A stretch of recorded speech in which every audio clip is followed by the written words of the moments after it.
Subscribe करें और bell दबाएं ताकि कोई खबर रह न जाए।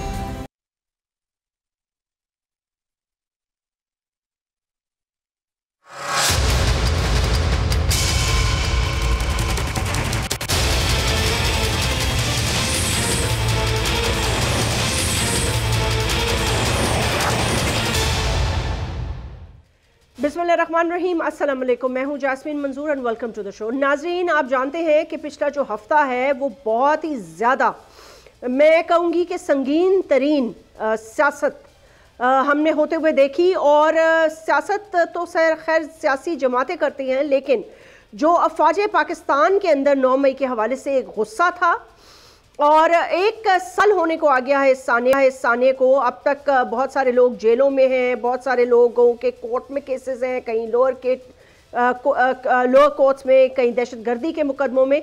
लेकिन सवाल ये है कि इन सारे मामलात के बाद इलेक्शंस भी हो गए, उसके बाद एक नई हुकूमत भी आ गई, लेकिन ये गम गुस्सा जो है वो ये बता रहा है कि जो करने वाले हैं और जो करवाने वाले हैं उनको अब तक सजाएं न मिल सकी। क्यों ना मिल सकी, ये भी एक बड़ा सवाल है।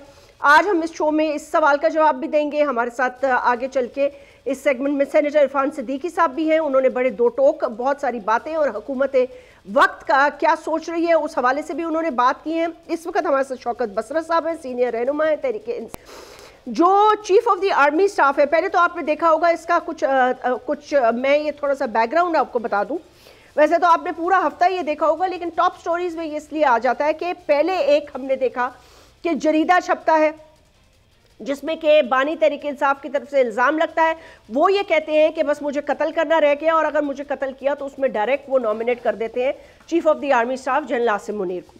उसके बाद हमने देखा ISPR की एक प्रेस कॉन्फ्रेंस आती है और सवाल जवाब होते हैं। उसमें बड़े शदीद तरीके से 9 मई की मजम्मत की जाती है और ये भी कहा जाता है कि ये एक शरपसंद टोला है, इसको सियासत की तरफ आना पड़ेगा। अगर ये तामीरी सियासत करेंगे तो बात हो सकती है। और उसके अलावा मतलब है और फिर उसके अलावा उन्होंने ये भी वैसे कहा है बड़े सख्त अल्फाज में कि या तो सिद्के दिल से माफ़ी मांगे और कबूल करें, और जो इन्होंने मिसलीड किया अवाम को उसके ऊपर तो फिर शायद मामलात किस तरफ जाएंगे मुझे नहीं पता। लेकिन अब तो ये बात तय है कि दोनों तरफ से बहुत ही ज़्यादा शिद्दत के साथ जो है मैं कहूँगी बयानात आए हैं और दोनों जो है वो बिल्कुल अब it's absolutely clear that the establishment is completely standing iron clad together and Tehreek Insaf on one side और खान साहब ऑन वन साइड। तो ये तो बिल्कुल बात तय हो गई कि वो जो बीच का इबाहम था वो हट गया, वो पर्दा हट गया। उसके बाद chief of the army staff general Syed Asim Munir साहब ने कहा है, उन्होंने कि बड़े दो टोक अल्फाज में 9 मई का एक पाकिस्तान का स्याह बाब रखने वालों से कोई समझौता और डील नहीं होगी, ना ढील ना डील। बिलाशुबा 9 मई पाकिस्तान का स्याह तरीक दिन था। अच्छा, इसी अज़ा में एक 26 पेज की रिपोर्ट भी आ गई है, वो पब्लिश नहीं हुई लेकिन उसके कुछ पॉइंट्स मेरे पास हैं। जाहिर सी बात है कुछ सोर्सेज से मैंने उसको कलेक्ट किए हैं, कुछ थोड़ा बहुत उसके अंदर पता चला है। मैं आपके सामने कुछ पॉइंट्स रख रही हूँ। शौकत बसरा साहब वेलकम, बहुत बहुत शुक्रिया।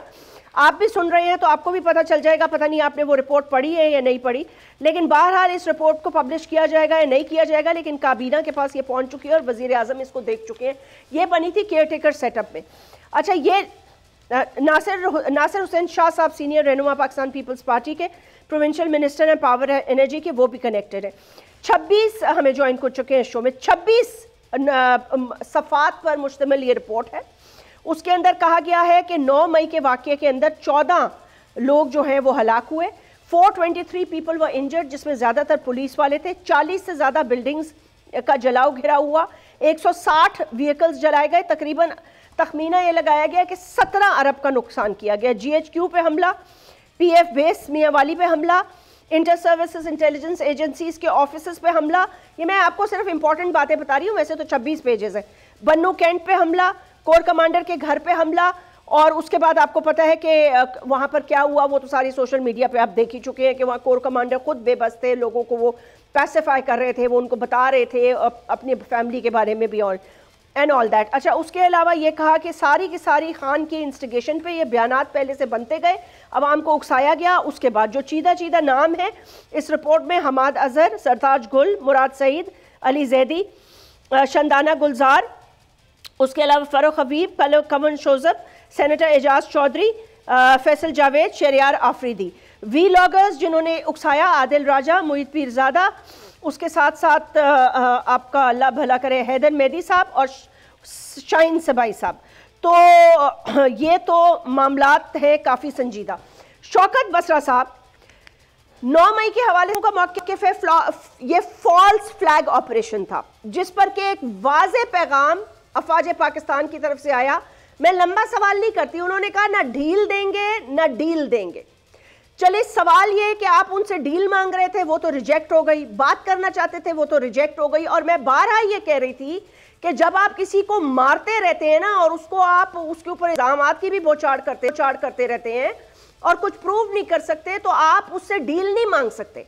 लेकिन आप धड़ल्ले से कह रहे थे बात होगी तो चीफ ऑफ द आर्मी, एक तरफ नॉमिनेट कर रहे हैं उनको कत्ल में, एक तरफ हम उनसे बात करना चाहते हैं।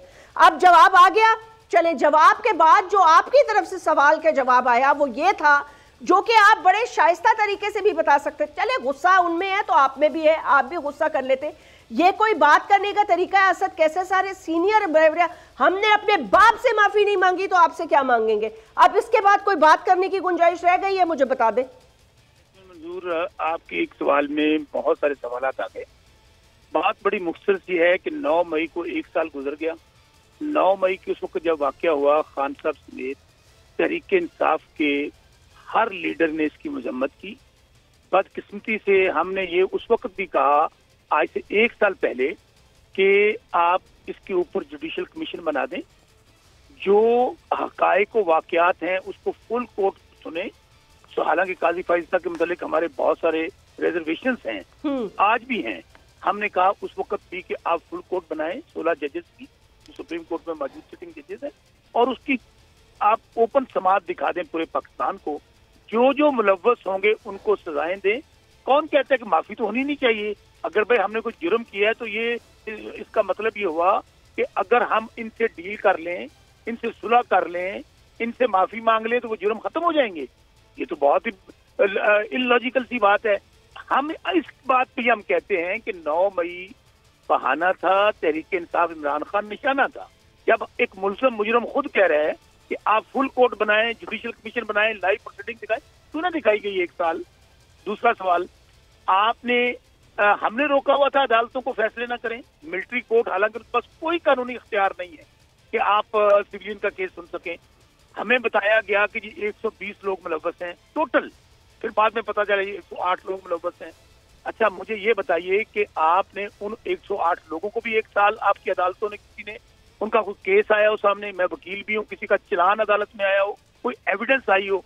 अगली बात आ जाए, 9 मई अगर किया था 120 लोगों ने जो आप बता रहे हैं, तो पूरे पाकिस्तान को रो एरिया क्यों बना दिया गया? क्यों बना दिया गया? आपने शौकत बता रहे अगर एक जुर्म किया है उसके ऊपर 50-50, 60-60 FIR आपने क्यों दे दी? आपने 9 मई को बहाना बना के, हम क्यों कहते हैं फॉल्स फ्लैग ऑपरेशन का, 9 मई को बहाना बनाकर आपने पार्टी तोड़ी, आपने लोगों से प्रेस कॉन्फ्रेंस करवाई, उसके बाद आपने बल्ले का निशान छीना, आपने कहा इमरान खान हिस्ट्री, उसके बाद आपने इंटरनेट बंद किया, फोन बंद किया। अब आप कौम पे आ जाए। अगर 9 मई दुरुस्त होता तो कौम 8 फरवरी को फैसला हक में ना देती। 9 मई का बयानिया 8 फरवरी को दफन कर दिया कौम ने।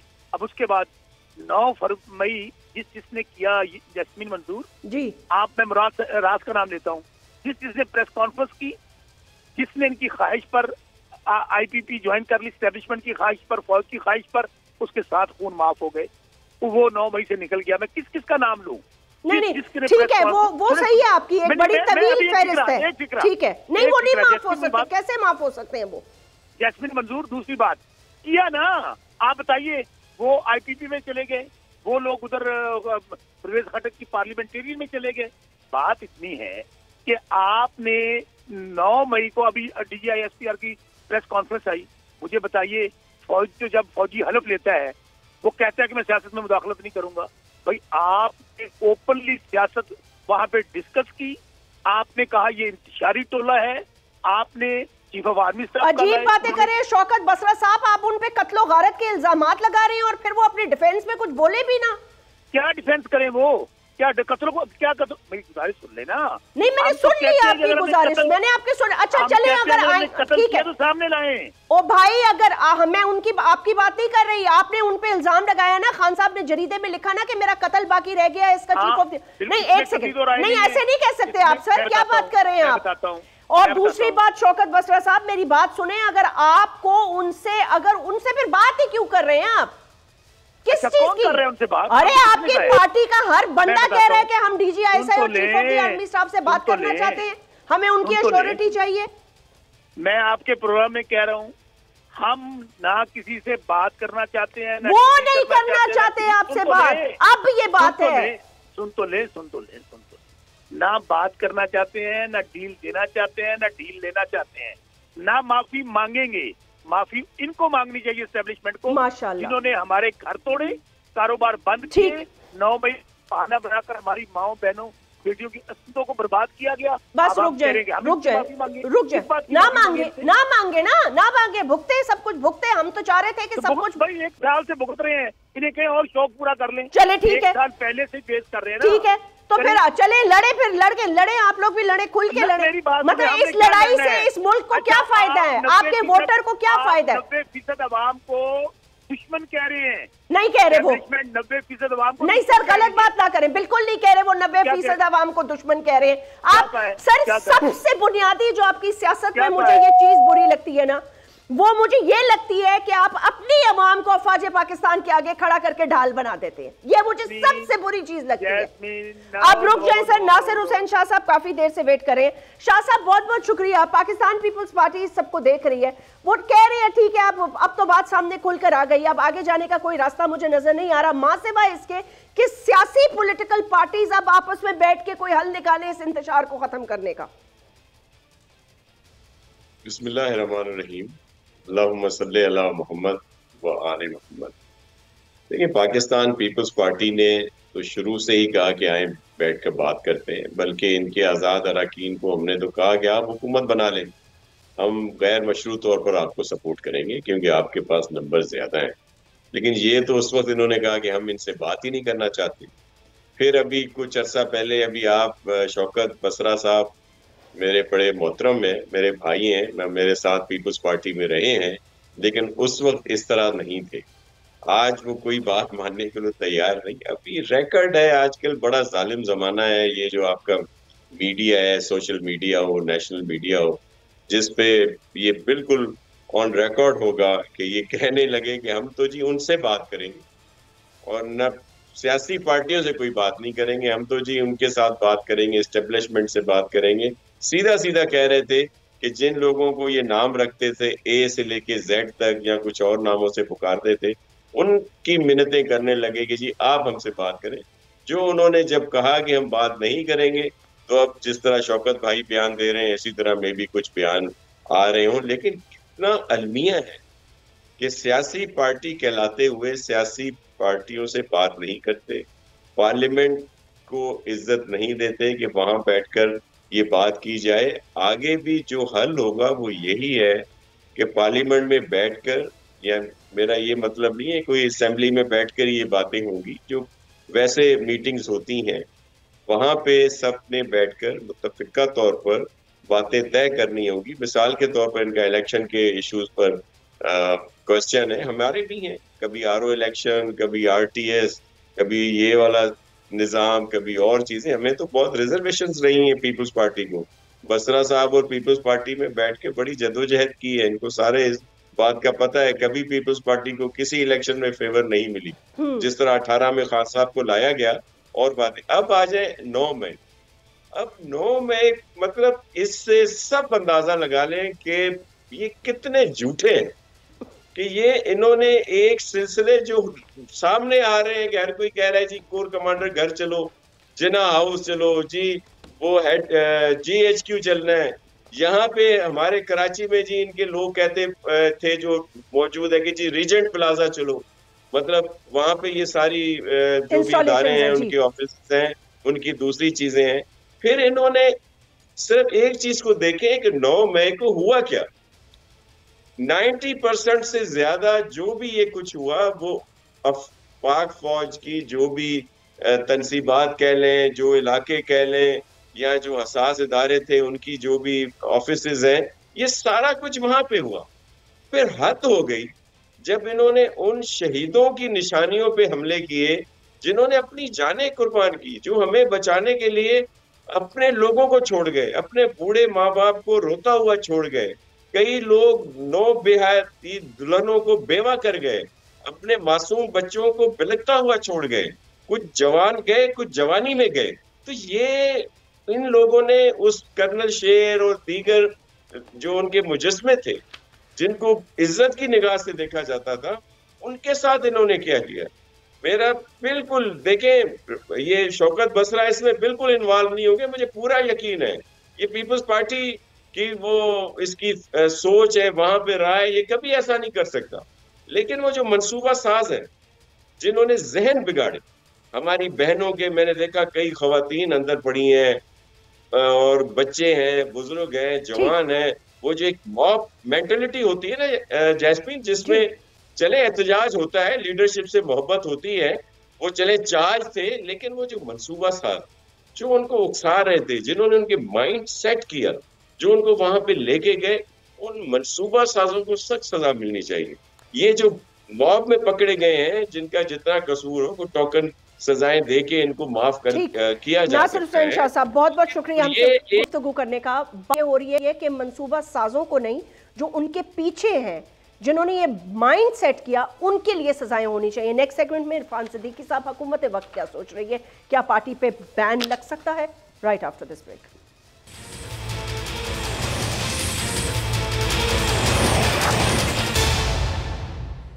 वेलकम बैक नाज़रीन। और इस सेगमेंट में हमें एक बहुत ही सीनियर सियासतदान ने ज्वाइन किया है। मैं उनका तारुफ आपसे इस तरह करा सकती हूँ, लिखते भी हैं बहुत अच्छा, पाकिस्तान की सियासत को बहुत अच्छा समझते हैं। मियां मोहम्मद नवाज शरीफ साहब जो फॉर्मर प्राइम मिनिस्टर हैं, उनको एडवाइस भी करते हैं। और अभी हाल ही में मैंने उनका एक आर्टिकल पढ़ा था जो आज का हमारा टॉपिक है, उससे बिल्कुल रेलिवेंट है। 365 दिन और 365 रातें। इरफान सिद्दीकी साहब सीनियर रहनुमा हैं, पाकिस्तान मुस्लिम लीग नवाज के सेनेटर हैं। बहुत बहुत शुक्रिया, मुझे बहुत अच्छा लगा कि आज आप तशरीफ़ लाए। मौका बहुत सेंसिटिव है गुफ्तगू के हवाले से। मैं सेनेटर साहब आपसे गुफ्तगू का आगाज़ इस तरह करना चाहती हूँ कि एक सवाल है जो ये पैदा हो रहा है कि 1 साल हो गया एक सानिया को, एक रिपोर्ट भी पब्लिश हो गई है। मतलब जाहिर सी बात है, वो केयरटेकर सेटअप ने रिपोर्ट बनाई थी, आप लोगों तक भी वो पहुंची होगी, आपने यकीनन उसे पढ़ा भी होगा। कुछ ज़राए से हमारे तक भी पहुंची है, उसमें बहुत सारे इंकशाफात हुए हैं। अब समझ में ये नहीं आ रहा कि हुकूमत भी ये सवाल कर रही है, और हाल ही में प्राइम मिनिस्टर ने यह कहा कि ये ट्रीजन में आता है 9 मई का वाकया। और अफवाज पाकिस्तान की तरफ से जो सख्त तरीन अल्फाज इस्तेमाल किए गए, ना ढील देंगे ना डील देंगे, ये chief of the army staff ने कहा। तो अब मामलात किस तरफ जाएंगे? क्या कोई डायलॉग की गुंजाइश पैदा हो सकती है, नहीं हो सकती? और दूसरी बात, इस रिपोर्ट पर को बेसिस बनाते हुए क्या हुकूमत वक्त कोई ऐसा केस फाइल करने के बारे में सोच रही है जिसमें ये सारा इररिफ्यूटेबल एविडेंस हो? जी बहुत शुक्रिया जैसेमन, आपके साथ प्रोग्राम करते हुए मुझे बड़ी खुशी हो रही है। और आपने अपने इंट्रो में बड़ी वजाहत के साथ जो इस वक्त के मामलात हैं उन पर रोशनी डाली है। मैं ये अर्ज़ करना चाहता हूँ कि 9 मई को 9 मई ही के तनाजुर में देखना चाहिए। सियासत को भी एक तरफ रख दें, PTI को भी एक तरफ रख दें। जो कुछ 9 मई को हुआ, सिर्फ अगर उसकी बात की जाए तो वो ये है कि एक शाम कोयटा की छावनी से लेके चकदरा की छावनी तक हमले होते हैं, फ़ौजी तनसीबात पे होते हैं, कोर कमांडर का घर जलता है, GHQ पे हमला होता है, हमारे तैयारे जलाए जाते हैं। मेरी कम अज़ कम यादाश्त के अंदर बड़े बड़े एहतजाज हुए, बड़ी बड़ी तहरीकें चलीं, बड़े ज़ोर आवर मार्का आरा तहरीकें चलीं, लोग मरते रहे, शहीद होते रहे।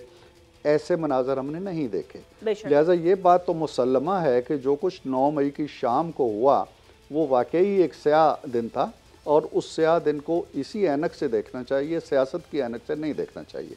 पहली बात तो ये है। दूसरी बात यह है कि इसको ओन किया गया। फ़ौरन बाद खान साहब ने यह कहा कि अगर मुझे फ़ौज के या रेंजर्स के लोग गिरफ़्तार करेंगे और इस अंदाज से गिरफ्तार करेंगे तो लोग कहाँ एहतजाज करेंगे? वो वज़ीर-ए-आज़म हाउस जाएंगे, उन्होंने इन्हीं जगह पे एहतजाज करना है। फिर उनकी दूसरी स्टेटमेंट उन्हीं दिनों आ गई 2-3 दिन के बाद कि अगर अब दोबारा इस्लामाबाद हाई कोर्ट के अंदर वो बैठे हुए तो उन्होंने कहा कि अगर मुझे दोबारा गिरफ्तार किया गया तो दोबारा यही कुछ होगा, अवाम इसी तरह का रद्द अमल देंगे। तो इस रद्द अमल को बड़े तफाखुर के साथ कबूल किया गया, एक्सेप्ट किया गया, एक्नॉलेज किया गया। अगली बात यह आती है कि जो वज़ीर आज़म साहब ने कही, मैं तो एक मुद्दत से ये कह रहा हूँ कि इसके डांडे अगर मिलाए जाएँ कि क्यों ऐसा हुआ कि एक शाम तमाम के तमाम अफराद को क्या रात को ख्वाब आया था कि अगर खान साहब पकड़े जाएंगे तो हम इन मकामात पे हमले करेंगे, या उन्हें कोई डायरेक्शन थी, या उन्हें कोई बताया गया था कि आपने क्या करना है? यकीनन कोई डायरेक्शन थी, और अगर थी तो कोई डायरेक्टर भी था।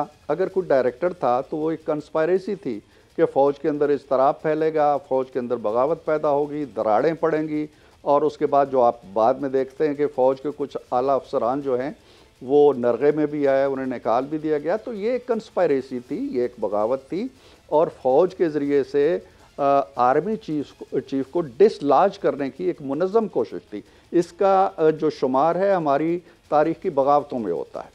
ये अलग बात है कि ये बगावत जुज़वी तौर पे तो कामयाब हो गई 9 मई की शाम की हद तक, लेकिन अपने नताइज के हवाले से नाकाम हो गई।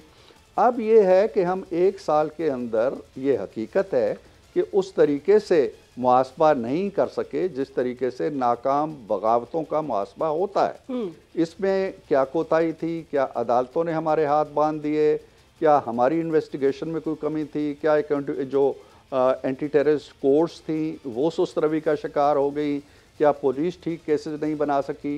ये बातें यकीनन सामने आने चाहिए, लेकिन जिस रिपोर्ट का जैस्मिन आपने हवाला दिया है वो बड़ी कंप्रिहेंसिव रिपोर्ट आई है, और पहली दफ़ा बहुत सी डिटेल्स उसके अंदर आई हैं। और मेरा ख्याल ये है कि ये रिपोर्ट महज अवाम को दिखाने के लिए या किसी कारनस पे सजाने के लिए नहीं है। इस पे अमल होगा, इसको देखा जाएगा, और अब वो 1 साल के अंदर जो आपको हम सबको शिकायत रही है बेकार अमल जो है वो तेज़ी से नहीं बढ़ा, वो मुझे लगता है कि अब बढ़ेगा। सेनेटर इरफान सिद्दीकी साहब, एक बात बताइएगा कि अगर क्या आपको ये, क्योंकि मैंने आपकी एक सेनेट में मैंने आपका एक साउंड बाइट चलाया भी था, मैंने सुना भी था, और मुझे ऐसे लग रहा था कि वो आपकी तरफ से बड़ी एक कोशिश है, मतलब है कि आपने कहा कि पॉलिटिकली इंगेज किया जाए और बात करने की कोशिश की जाए, और बात करना भी चाहिए। तो क्या मैं ये समझूं कि अब बात के दरवाजे तो बंद हो गए हैं, या सियासत में बात के दरवाजे कभी नहीं बंद होते? क्या ये भी बड़ा एक अभाम और कंफ्यूजन है कि ये जो लड़ाई थी, या जो ये लड़ाई है पीटीआई की, ये अफवाज पाकिस्तान के चंद अफराद के साथ थी?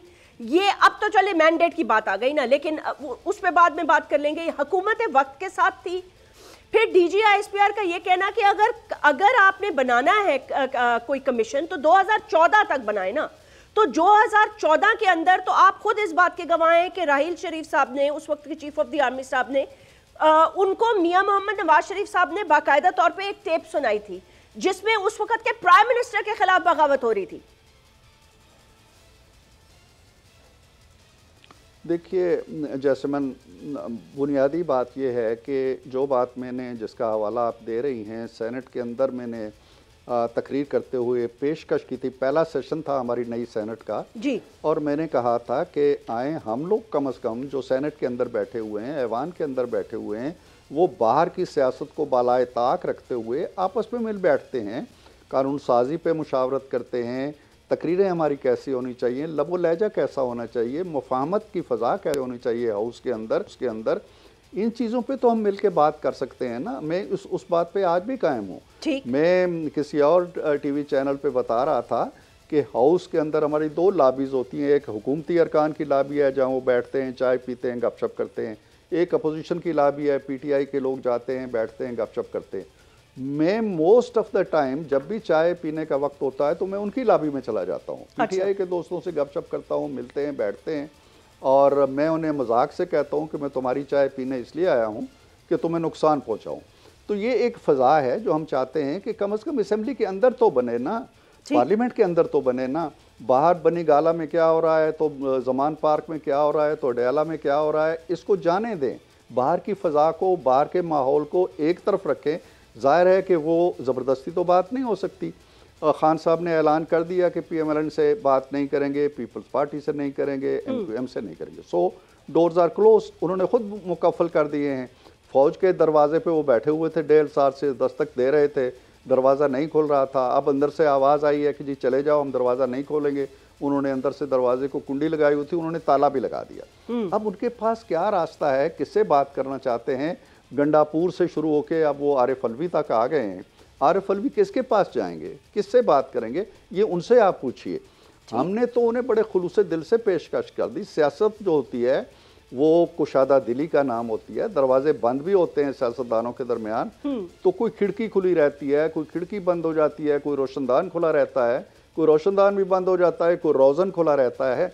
इन्होंने तो सारा कुछ ही मुकफ़ल करके सीमेंट लगा के ऊपर फौलाद की चादरें चढ़ा दी हैं। अब इनसे पूछें कि ये कैसे बात करेंगे, मुझे तो नहीं समझ आ रही। तो सेनेटर इरफान सिद्दीकी साहब, इन्होंने पिछले एक हफ्ते से यही तो राग अलापी हुई थी जब हम इनसे ये पूछ रहे थे कि भाई आपको कोई ऑफर कर रहा है, कोई बात करना चाहता है, कोई आपके पास, तो फिर ये इन्होंने यही कहा ना कि हम किसी से बात नहीं करेंगे, हम तो सिर्फ अफवाज पाकिस्तान से। बल्कि यहाँ तक भी इन्होंने कहा, मेरे भी शोज में आके मैंने इनसे पूछा भाई किससे बात करेंगे, क्यों करेंगे आप? तो ये आइन में तो इसका कोई गुंजाइश नहीं है ना। फिर आप कहते हैं फौज अगर आईनी हदूद में रहे, तो भाई आईनी हदूद में तो ये कोई अश्योरिटी नहीं है ना कि आप DGISI या chief of the army staff से बात करें। बात तो आपको फिर तो आगे से जवाब ये मिलता है हम इनसे क्यों बात करें, ये तो पपेट्स हैं, इन्होंने हमारा मैंडेट चोरी कर लिया। तो फिर सवाल ये पैदा होता है कि जैसे आपने कहा ताला लग गया है, तो आई थिंक उसकी बुनियादी वजह यह है कि एक जो ये जरीदा लिखा गया है ना, ये बहुत ही ज्यादा डैमेजिंग है for the armed forces of Pakistan. जी बिल्कुल, आपने दुरुस्त तज्जिया किया है। मामला असल में जैसे मैंने ये है कि अगर तो मुज़ाकरात ये हों कि जी जो सीटें हैं हमारी 8 या 10, इन पे बात कर लें। अगर तो मुज़ाकरात ये हों कि जी कानून साजी के अमल में ये तरामीम हैं, इनमें हमें शामिल कर लें, हमारी ये तजावीज़ हैं, ये हमारी शामिल कर लें, इस तरह की शराइत कार हों तो ठीक है, बात बन सकती है। उनके मुज़ाकरात का दायरा इमरान खान से शुरू होता है और इमरान खान पे ख़त्म हो जाता है। पाकिस्तान उनके मुज़ाकरात के दायरा कार के अंदर आता ही नहीं है। खान साहब को छोड़ दो, खान साहब के मुकदमात ख़त्म कर दो, खान साहब के 9 मई के हवाले से क्लीन चिट दे दो, खान साहब को दोबारा इक़्तिदार में ले आओ, खान साहब का रास्ता बनाओ। These are the aims and objectives. अब इसके लिए वो हमारे पास नहीं आते। उन्हें पता है कि शहबाज शरीफ या जरदारी साहब या नवाज शरीफ ये नहीं दे सकता हमें। वो ये समझते हैं कि जिस तरह 2017 में 2018 में हमें दे दिया था उस वक्त के जर्नैलों ने, आज के जर्नैल भी दे देंगे जो इस बात के लिए तैयार नहीं है। उस वक्त आपकी किस्मत में, आपके मुकद्दर में, आपके नामा-ए-माल में 9 मई नहीं था। अब आप 9 मई से सरफ़े नज़र करके उसे एक तरफ छोड़ के अपना रास्ता बना नहीं सकते। 9 मई सियासी एक्टिविटीज़ में आता नहीं है, वो सियासी जराइम में आता है, वो बल्कि सिर्फ जराइम में आता है, सियासी जराइम भी नहीं। तो उन जराइम की सज़ा आपको भुगतना पड़ेगी, या फिर 80,000 जो लोग बैठे हुए हैं जेलों के अंदर, उनके दरवाजे खोल दें, उन सबको माफ़ी दे दें। तो ये नहीं हो सकता। सेनेटर साहब, एक बात बताइएगा कि ये भी बात आ रही है कि इस रिपोर्ट के तनाज़र में, क्योंकि जो मैंने कुछ हिस्से पढ़े हैं जो एक अखबार में लिखे हैं और कुछ जाहिर सी बातें सोर्सेस से हमने मालूम भी किया कि इसके अंदर क्या, इसमें तो बड़ी कॉन्क्रीट बातें की गई हैं। मतलब इसमें यह कहा गया है इररिफ्यूटेबल एविडेंस है, इसमें बाकायदा लोगों के नाम हैं, लोगों की ट्वीट्स हैं, व्हाट्सएप मैसेजेस हैं, और मैं सीनियर क़यादत की बात कर रही हूँ, मतलब ऐसे लोगों की बात भी नहीं करी जो सेकंड ईयर थर्ड ईयर लोगों में, और कहा गया बाकायदा तौर पे उकसाते रहे। हमाद अजहर, सरताज गुल, मुराद सईद, बहुत सारे नाम है सर। तो बाकायदा तौर पर 17 बिलियन का नुकसान इस पूरी रिपोर्ट में, ये सब कुछ पब्लिश्ड है। इस रिपोर्ट की बेसिस पर अब सवाल हमारा ये उठता है कि जो DGISPR है, उनकी प्रेस कॉन्फ्रेंस से जाहिर है एक गुस्सा भी नजर आता है, एक एग्रेशन भी नजर आती है, लेकिन वो भी ये सवाल कर रहे हैं कि जी अब तक इसका एहतसाब क्यों नहीं हुआ, और मतलब है कौन करेगा और किसने इनको पकड़ना है, और हुकूमत भी ये सवाल कर रही है। तो यहाँ एक बहुत बड़ी कंफ्यूजन आ जाती है और समझ में नहीं आता कि फिर कौन करेगा एहतसाब। मतलब एहतसाब तो हुकूमत वक्त ही करेगी ना, अगर ये सारे एविडेंसेस मौजूद हैं। और जाहिर है आपकी गवर्नमेंट अभी आई है, आई अंडरस्टैंड कि बहुत ज़्यादा प्रेशर में है, बहुत और इश्यूज हैं, सबसे बड़ी बात पोलराइजेशन है, इकोनॉमी है, लेकिन इन चीज़ों पर फिर कौन फैसला करेगा? रुकावट कहाँ आ रही है, ये बताइए। रुकावट मेरा ख्याल ये है कि इब्तदाई तौर पे जो फ़ज़ा बना दी गई वो फ़ज़ा ये थी कि जिस तरह माजी में इस तरह की बातों को पॉलिटिकल प्रोटेस्ट की निगाह से देखा जाता था, सियासी एक्टिविटी की निगाह से देखा जाता था, समहाउ 9 मई को भी हमारी अदलिया ने उसी पॉलिटिकल आंख से देखा और उसकी इंटेंसिटी को, उसकी शिद्दत को, उसकी संगीनी को महसूस नहीं किया। देखिए 9 मई को ये वाक़या होता है, अभी इन तमाम इमारतों से धुआं उठ रहा था जब 10 मई को वो पेश होते हैं, सुप्रीम कोर्ट के सामने लाया जाता है उन्हें और हुक्म होता है कि मर्सिडीज़ गाड़ी में बिठा के लाएं, और जब वे आते हैं तो खंदा पेशानी से कहा जाता है कि गुड टू सी यू, और फिर हुक्म होता है कि जी ये अब पुलिस की तहवील में नहीं है, ये इस वक्त सुप्रीम कोर्ट ने इन्हें अपनी तहवील में ले लिया है, इन्हें एक आरास्ता पैरास्ता गेस्ट हाउस में रखा जाए और इनके दोस्तों अहबाब पार्टी लीडर्स को मिलने का मौका दिया जाए। रात को ऐवान सदर से सदर अलवी की सवारी निकलती है, वो एक ज़ेर हिरासत मुलजिम से मिलने आती है, अब खाने लेके आते हैं। तो ये जो पहला ट्रीटमेंट अदलिया ने उनको दिया है सून आफ्टर 9 में, ये 1 साल के अंदर अदलिया के एहसाब के अंदर, सोच के अंदर, नफ्सियात के अंदर आज तक भरा हुआ है और वो उसको उस आँख से देख नहीं पाए। उन्होंने उस पर भी कदगन लगाई हुई है कि जो लोग वहाँ पे फ़ौज के अंदर जिन पे मुकदमात चल रहे थे जी, और वो मुकदमात किनारे भी लग गए, बहुत सौ को सज़ाएँ भी हो गई, वो सज़ाएँ भी नहीं सुनाने दे रहे और उन पे भी उन्होंने एक बैरियर लगाया हुआ है। तो जिस तरह बरतानिया के 2011 के फसादात को अदलिया ने लिया, या जिस तरह 2021 में ट्रंप के हामियों की यलगार के जो हुई थी कैपिटल हिल पे उसको लिया, हमारे यहाँ जो नहीं लिया गया। तो मेरा ख्याल है कि बुनियादी बात तो ये हुई, लेकिन अब इंशाल्लाह हुकूमत बड़ी डिटरमिंड है। वज़ीर आज़म ने ऐलान भी किया है कि इस बगावत के जो कल पुर्जे हैं उन्हें कैफरे किरदार तक पहुँचाएँगे। ये रिपोर्ट उसका एक दिबाचा बनेगी और इसकी रोशनी में इक़दामात शुरू हो जाएंगे। सेनेटर साहब एक बात बताइएगा कि सुनने में ये भी आ रहा है कि शायद पार्टी पर कोई पाबंदी सकती है। देखिए मैं कुछ नहीं कह सकता, पार्टी पे पाबंदियां पहले भी लगी हैं, वो गैर मौसर हो जाती हैं, पार्टियां नए नाम से आ जाती हैं। हकीकत यह है कि पार्टी सियासत को इसमें आना नहीं, सियासत एक तरफ रह गई। बात यह है कि पीटीआई को ये फैसला करना पड़ेगा कि वो क्या सियासी जमात है। अगर वो सियासी जमात है तो वो अपने आप को सियासत की वैल्यूज़ के दायरा कार के अंदर क्यों नहीं रखती।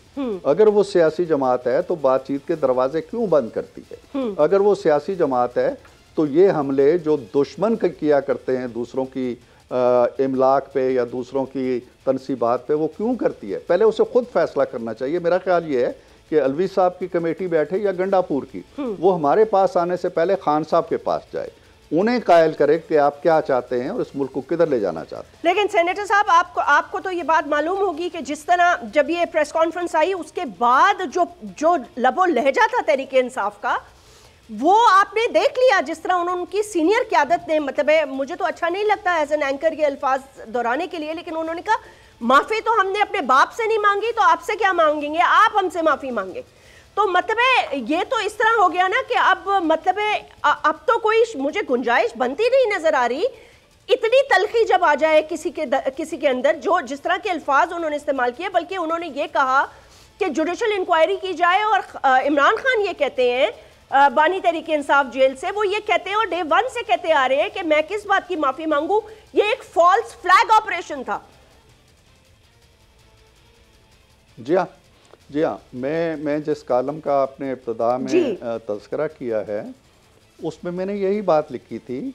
हालांकि वो ISPR की प्रेस कॉन्फ्रेंस से भी पहले आया था और चीफ साहब की तकरीर से भी पहले आया था, और मैंने उसमें यही लिखा था कि जब किसी को ढील देते हैं ना आप, तो वो ढील जो है वो उसके लिए, लंबी ढील जो होती है ना, वो उसकी ढाल बन जाती है, और जब वो ढाल बन जाती है तो फिर वो ढोल बन जाती है और वो ढोल पीटने लगता है, और मुद्दई जो होता है वो खड़ा हो जाता है जाके मुजरमों के कटहरे में, और जो मुलजिम या मुजरिम होते हैं वो मुद्दई बन जाते हैं। अब हमें कहा जा रहा है तहकीकात कराओ, जैसे ये हमने किया, बल्कि वो कहते हैं कि ये फ़ौज ने किया, फ़ौज ने खुद किया और हमारे सर डाल दिया जी। वो कल ये भी ऐलान हुआ रऊफ हसन साहब का जी कि हम 3 पटिशन्स लेके जा रहे हैं सुप्रीम कोर्ट के अंदर जी। बिल्कुल, तो दीदा दलेरी का आलम यह है कि कोई उसकी शिद्दत और संगीनी को समझने के लिए तैयार ही नहीं है। इसलिए मैं कहता हूँ कि पहले उनसे मुज़ाकरात करें कि वो किन हवाओं में हैं और किन फ़ज़ाओं में हैं और क्या सोचते हैं, वो कितनी बड़ी ताकत बन गए हैं।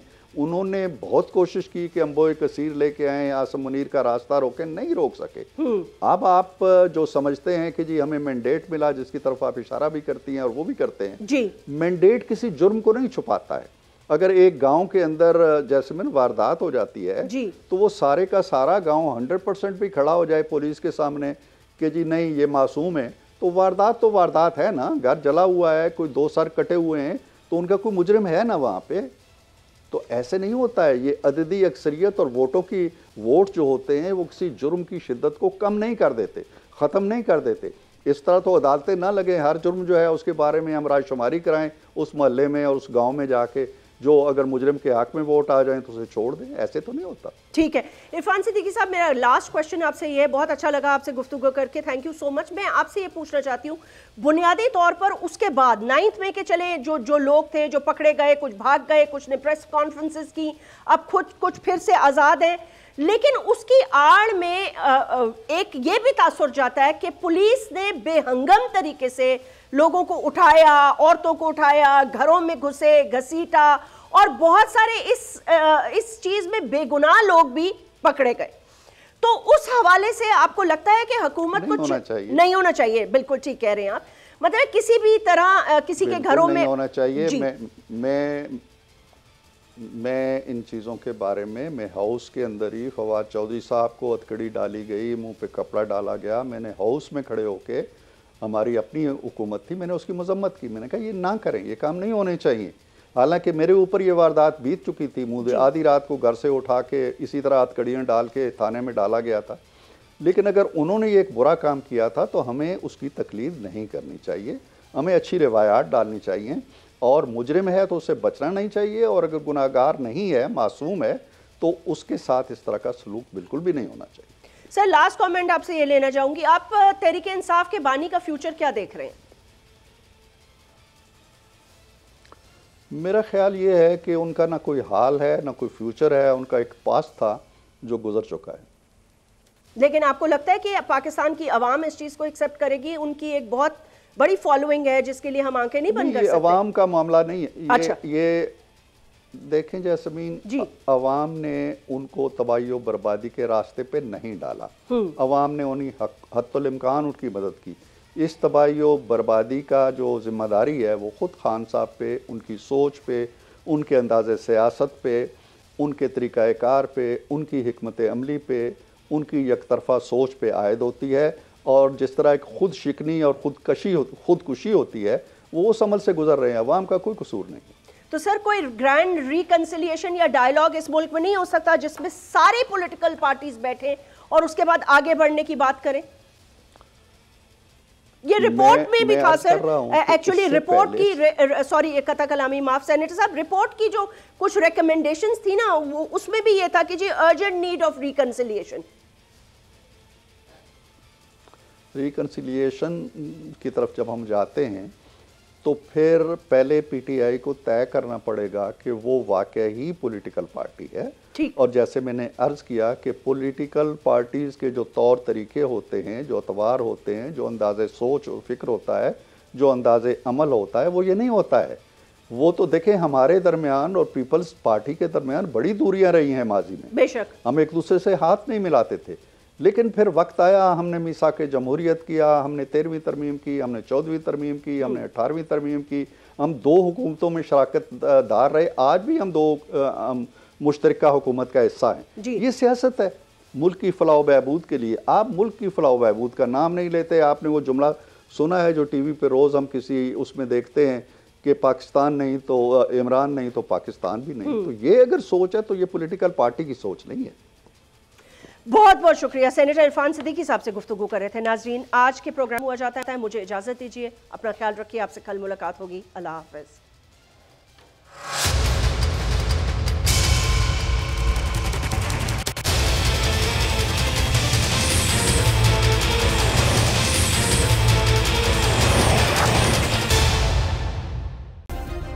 सब्सक्राइब करें और बेल दबाएं ताकि कोई खबर रह न जाए।